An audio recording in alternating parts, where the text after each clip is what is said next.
In 1947, the world witnessed one of the largest and most violent migrations in human history. Over 14 million people were forced to leave their homes.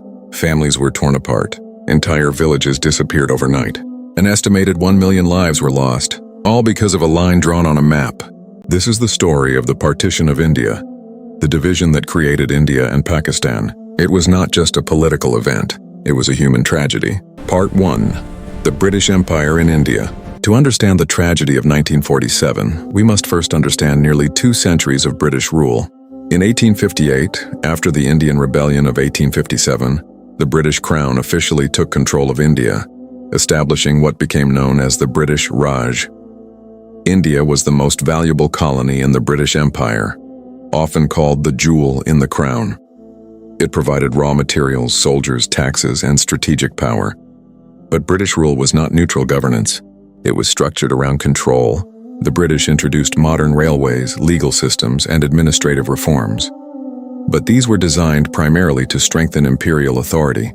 At the same time, economic policies damaged local industries, especially traditional textile production. Wealth flowed outward to Britain. Politically, the British used a strategy known as divide and rule. Communities were categorized by religion, caste, and ethnicity in official records and censuses. Separate electorates were introduced, meaning Hindus and Muslims voted in different political systems.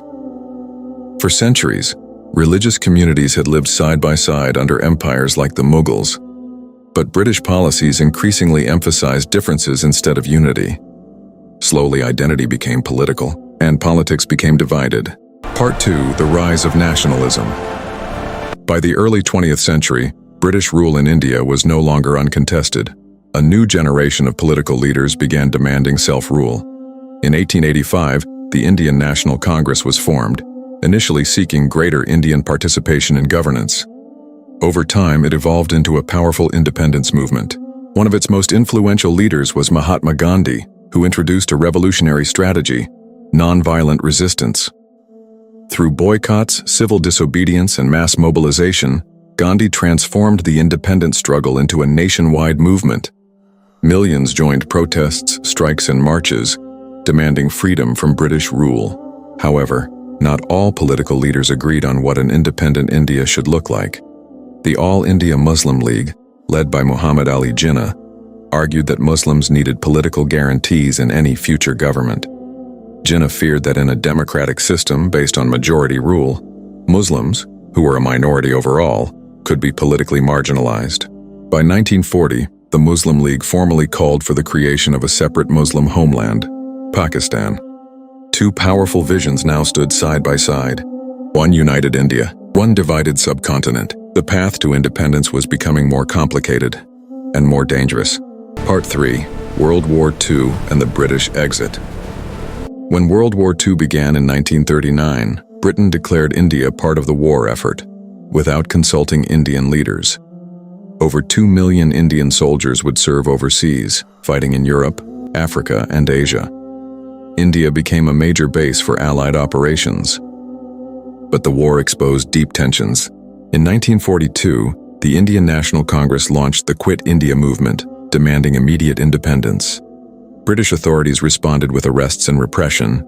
Meanwhile, the All India Muslim League strengthened its call for Pakistan. By 1945, Britain was exhausted. The war had drained its economy. Maintaining control over India was becoming too costly and politically difficult. Communal tensions escalated sharply. In 1946, violent riots in Calcutta left thousands dead, signaling how fragile the situation had become. In early 1947, Lord Mountbatten was appointed as the final viceroy. His mission was clear: transfer power quickly. The original timeline allowed until 1948, but Mountbatten accelerated the plan. Independence would come in August 1947. The clock was ticking. Part 4. The Radcliffe Line. As independence approached, one urgent question remained: where would the border be? To divide British India into India and Pakistan, the British appointed Cyril Radcliffe, a British lawyer who had never been to India before. He was given just 5 weeks to draw a boundary across one of the most densely populated and culturally complex regions in the world. Radcliffe chaired 2 boundary commissions, one for Punjab in the northwest and one for Bengal in the east. His task was to divide districts based largely on religious majorities, using outdated census data from 1941. But religion was not neatly separated by geography. Villages, towns, and even families were mixed. The decisions were made behind closed doors. There was no time for deep consultation, no time for gradual transition, no preparation for mass movement. On August 14th and 15th, 1947, Pakistan and India celebrated independence. But the exact border, known as the Radcliffe Line, was not publicly announced until August 17th. By then, violence had already begun.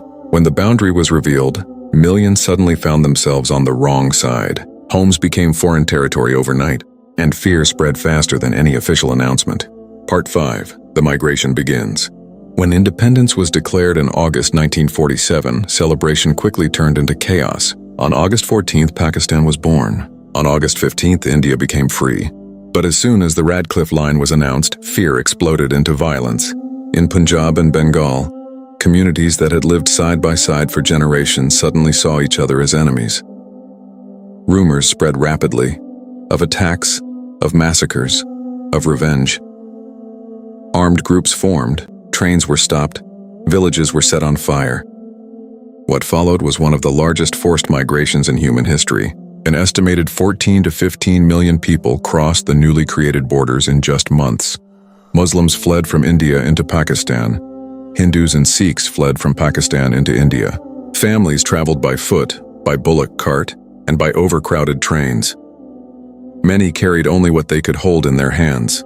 Some trains arrived at their destination filled not with survivors, but with the dead. Caravans stretching for miles moved slowly across burning landscapes. Refugee camps overflowed. Food, water, and medicine were scarce. The migration was not organized. It was desperate, and it was deadly. Part 6. The human tragedy. Statistics tell part of the story, but partition was not just about millions displaced. It was about millions shattered. In the chaos of 1947, entire families disappeared. Parents lost children in crowded trains and refugee columns. Brothers were separated from sisters in stampedes. Many never reunited. Women suffered some of the worst violence. Abductions, assaults, and forced conversions were reported across both sides of the border. Thousands of women were taken during the riots.